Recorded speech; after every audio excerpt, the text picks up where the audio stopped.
Sa pagsasagawa po natin ng ating busway operation kaninang umaga, bandang 9:09 po ng umaga ay may mga nahuli po tayong mga violators na pumapasok po sa EDSA busway. Particular kasama na po dito yung pong dalawang ambulansya po na yan na ating pong nahuli, nasita at nahuli po kanina.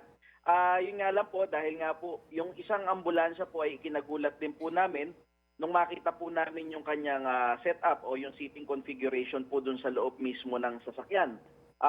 Hindi po ito yung typical na ambulansya na pag binuksan po natin yung loob ay makakakita po tayo ng mga medical equipments kagaya po ng stretcher, ng oxygen tank at ng iba't iba pa pong mga gamit na makatutulong po sa mga emergency cases.